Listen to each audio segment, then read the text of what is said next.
my channel. So today's video is going to be something a little bit different. Also, yes, I have no nails on this hand and then nails on this hand. Just ignore it. I basically started taking them off and then got lazy and didn't finish because it's gel. So you have to like file it, soak it, and then like scrape it off, and it's just a lot. So anyways, I'm getting my nails done later this week. So yeah. Also, I have some wine. This video is going to be a little bit longer. It's like a chatty video, and these videos, I personally love long videos for specific occasions. So if I have to put on my makeup, which usually takes me a long time, or if I'm doing my hair, either straightening it or wearing it curly, or if I have like a ton of dishes, I'll usually put my AirPods in, find one of my YouTuber like people who talk a lot, and then I'll just play their video and like have it in the background. So that's kind of the vibe I'm going for. If you know, are doing your makeup or doing some chores or anything, just kind of like play this in the background. But yeah, I kind of just wanted to talk about luxury spending and my tips revolving around it. So if that sounds like something you want to stick around for, then keep watching.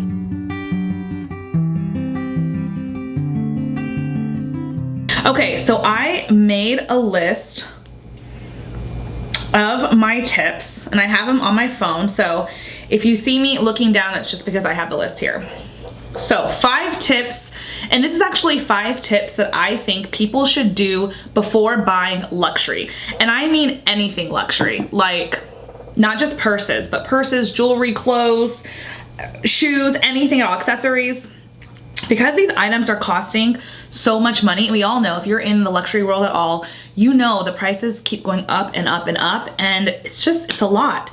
So I think that it can be difficult, especially if you are somebody who, and obviously if you're watching this channel, you probably like luxury channels. Maybe you have a luxury channel yourself, and you're into this stuff. So you know it can be like really enticing. You'll like watch a video and you're like, oh my gosh, or you'll see something in a magazine or on Instagram, and it's so hard sometimes to try to like, I feel like, to try to decipher between what you really, really want versus what you're just kind of being influenced to get sporadically. So I feel like these tips are perfect to kind of run through before you make any like big purchases. So tip number 1, save for it first. So this tip, and I'll kind of, as I go through the video, I'll have some exceptions, because I do feel like there's always exceptions. But my general rule of thumb, what I would like, the advice I would give a family member or a friend is, if you are going to buy something big, save for it first. Yeah, that's pretty cut and dry. Just because you are going to feel so much better once you get that item, if you're not still like paying it off on a credit card, or, you know, I know that like PayPal will let you break things up so you can buy something and then you pay every 2 weeks, I think, to pay it off. I've never used it, but I have a friend who uses it, and so that's what she says, I think, is that you can like pay it off every 2 weeks, which is fine. But I think that, I don't know, I think it's just such a better feeling when you have saved up all of your money and then you go and you purchase something and now it's 100% yours, and you don't have to keep making payments on that same item. So I do have one exception. Let's say, and I always like to do examples just because I feel like it makes it more clear. So let's say it's Monday and you're getting ready to go out of town on Friday. And let's say the following week, you're waiting on a large sum of money. Let's say it's like tax returns. You know your tax returns are coming in next week, or you're waiting on a bonus or something. And so you know this lump sum of money is coming in the following week. But you're taking a girls trip on Friday. So you're gonna be gone all weekend hanging out with your friends. Maybe there's a couple of items that you wanna get. Maybe some new clothing pieces or new accessories or a new piece of luggage for the weekend trip. And you're like, well, I have this credit card and I could just charge those items, and then when the money comes in next week, pay off the credit card. I don't see anything wrong with that. I think that as long as you don't abuse that tactic, and as long as it's something that you actually can pay off, I don't see the harm in it. I'm like, yeah, you're an adult, you know what I mean? You're in charge of your own funds. If that's something that you know that you would purchase anyways, and you're like, you know, had this trip been 2 weeks out, I would have spent the money regardless. I know I would have. Then okay, to me, I'm just like, then do it. Put it on your card, especially if you can get like rewards, so cash back or miles or something. Yeah, go ahead, put it on your card, have your trip, have fun, and then when you get your money, pay it off. To me, I don't see anything wrong with that as long as it's not abused. So, but that's tip number 1, is save for the item. Okay, so tip number 2, do research / watch reviews.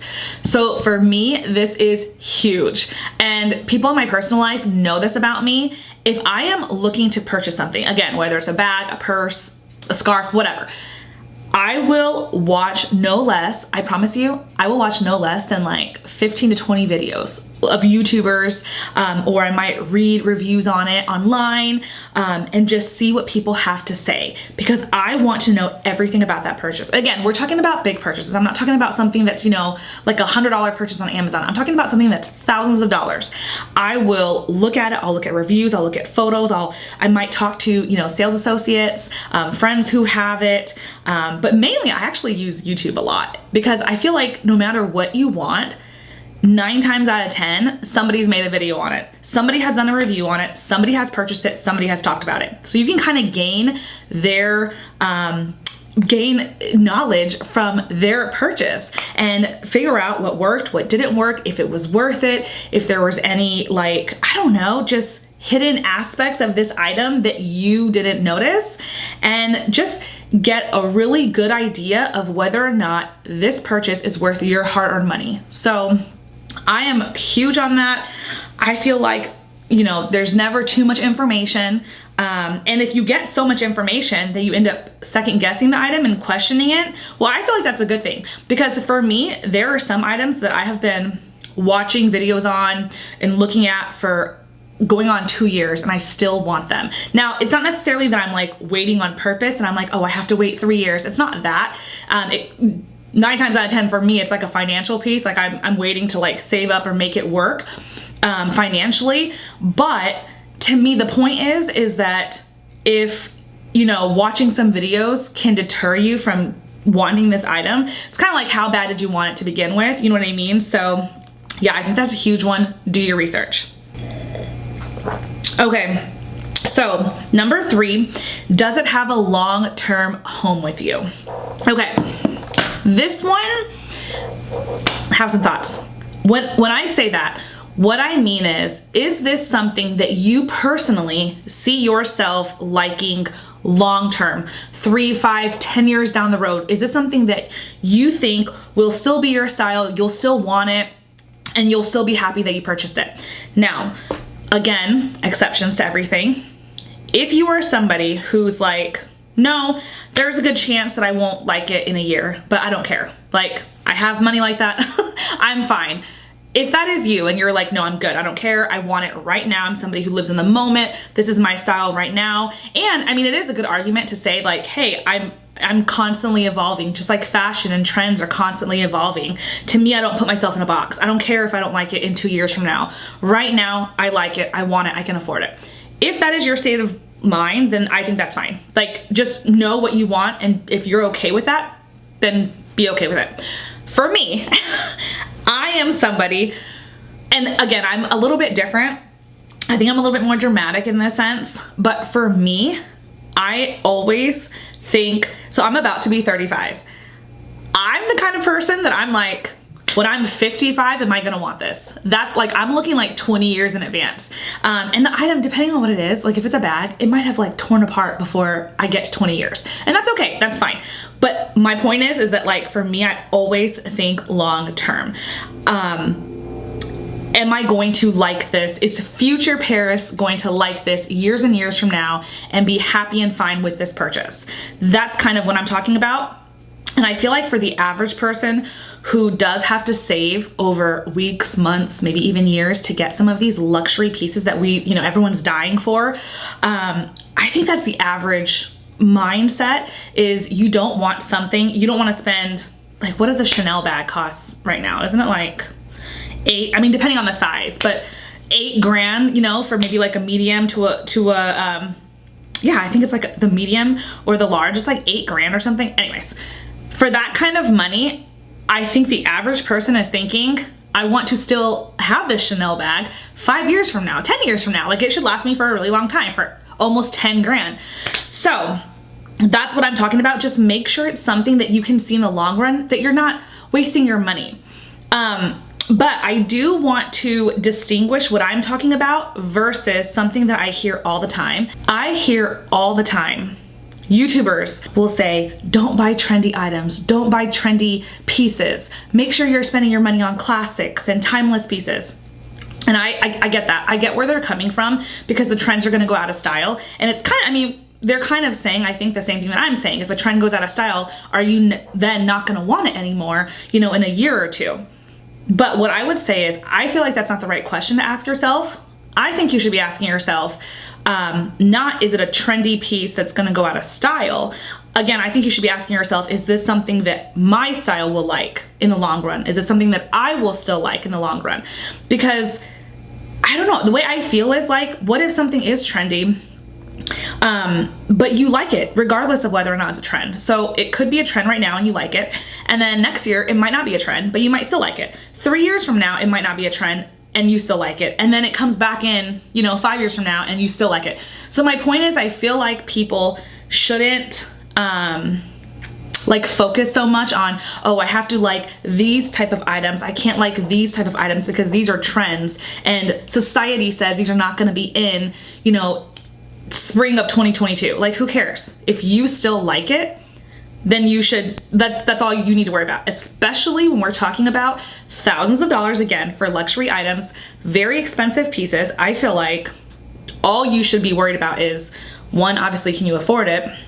But two, do you like it, and do you see yourself liking it in the long run? So hopefully that makes sense. I just wanted to touch base on that because I always hear that all the time, and I'm just like, who cares? Like, some people like trendy items. Maybe that's just their personality. Maybe that's just in line with what they like, and that's okay, even if it is a trend, you know what I mean? So wanted to make that clear. Okay, so moving right along, tip number 4 is protect your purchase / insurance. Now this one's kind of quick. Basically, I would think about the cumulative, like the totality of buying nice items.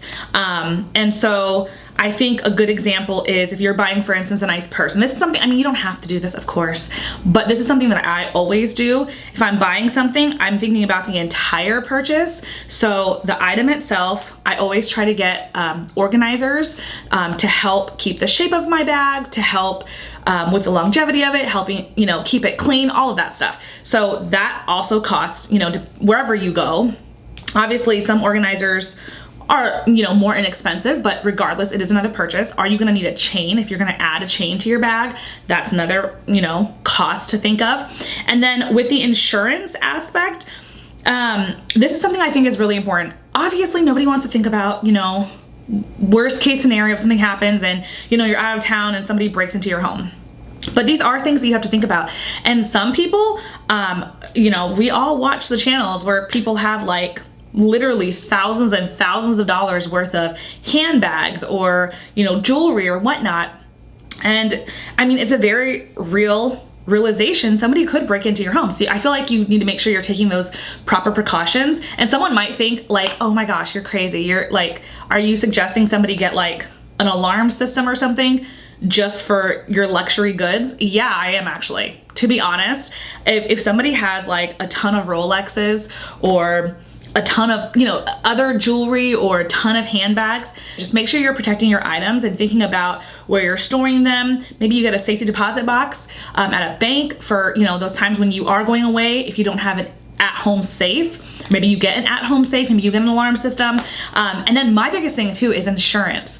A lot of people, I feel like, don't know this, that your insurance, whether it's homeowners or renters, it only covers a certain amount of personal property that is stolen. And it depends on what insurance company you have, what kind of policy you have, and I mean, just a ton of factors, but it's just a phone call that you have to make to your insurance company, and they can go over that with you, like your limits and what personal property is covered, you know, under your policy, under what circumstance, because that also, you know, can change depending on what happened, you know, where your purse is in a fire, or, you know, where they stolen, like from a theft. So that is also going to distinguish what type of coverage you have. And those are all things I think, you know, everyone needs to, if you're going to be buying this stuff, I feel like that's something that you need to know and kind of take serious. So that is my 4th tip. Okay, and the last tip number 5, is let go of items you no longer want or need. Now, this item does have 4 exceptions, so I will, you know, I'll definitely get to that because I know people are probably like, but wait, what about, you know, I know. But at face value, hold on. Sorry. At face value, obviously it's kind of self-explanatory. If you're no longer using an item, just get rid of it. Either gift it or donate it, sell it. You can, you know, flip the funds onto something you actually want. And then yeah, someone else can really enjoy it. If you have something and it's just sitting, taking up space in your closet, it's just collecting dust, and there's somebody out there who would like proudly wear it and love this item, why not? You know what I mean? Especially if it can benefit you.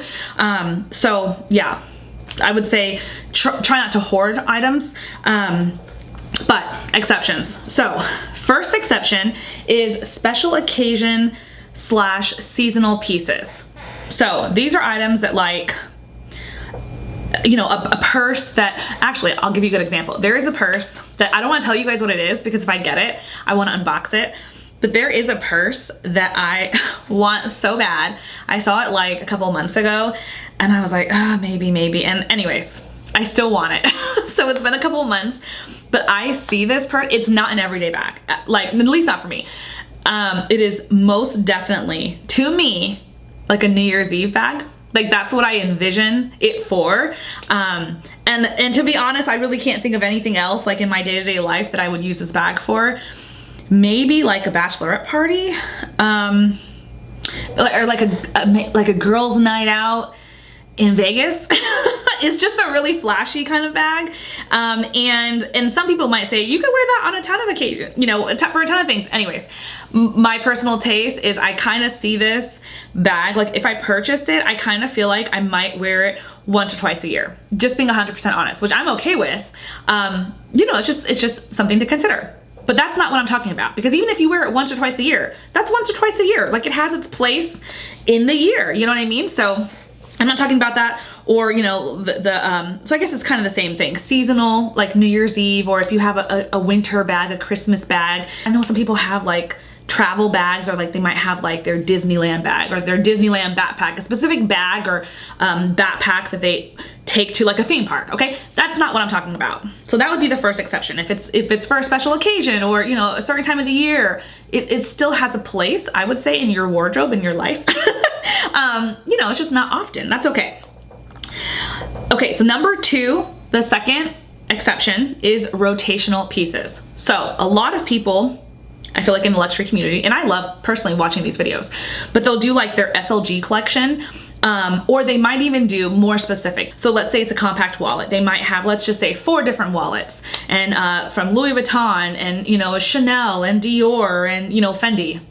And they obviously can't use all of these wallets all at once, but they still use them. They rotate them out. Maybe they use the Chanel one with the Chanel bag, or, you know, whatever. And they just like somebody would rotate their purses out, they rotate out the card holders. That's not what I'm talking about either. That's fine. Again, it still has a place in your, you know what I mean, in your wardrobe, so to speak.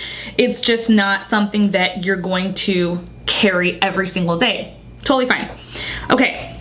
The next exception number 3, collector pieces. There are some people who will buy an item with 0 intention of ever using it. Like they never were planning on using it. It might be their favorite fashion house with their favorite designer, and they did a collaboration, and they're like, oh my gosh, I have to have that piece just because of who it involves, and I don't want anything to happen. I just want to collect it and, you know, maybe display it or keep it.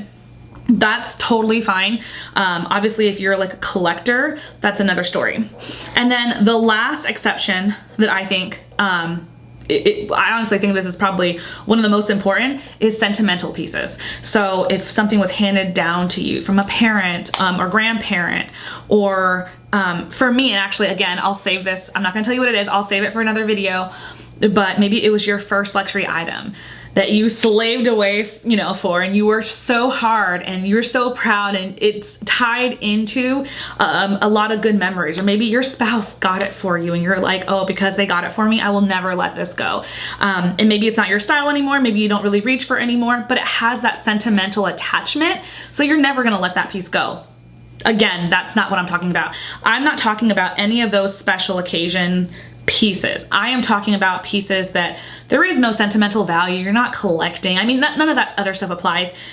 It's literally something you liked at one point, you bought it, you used it, and now you don't like it anymore. And you know, maybe you just haven't done like a purge of your closet. You just haven't cleaned out, you know, the stuff and really kind of gone through everything. That's what I'm talking about. Those pieces, you want to, I would say, maybe visit those pieces and see if you know, you can find other homes for them, and that way it just opens up space for your new stuff. So yes, those are all the tips, all the exceptions I could think of. And again, obviously this video is just in you know, in good fun. This is just what I do. I really do these items though, these tips. I really do these things to kind of help myself have like a checks and balances when I'm purchasing items, because this stuff is expensive, and you know, I don't ever want to purchase something just like, but yeah, if you guys agree with these tips, if you don't agree, that's totally fine too. Leave it below in the comments. I want to hear what everyone else thinks. If you would add anything, let me know. And yeah, if you enjoyed the video, please give me a thumbs up, subscribe, and I'll see you next time. Bye guys.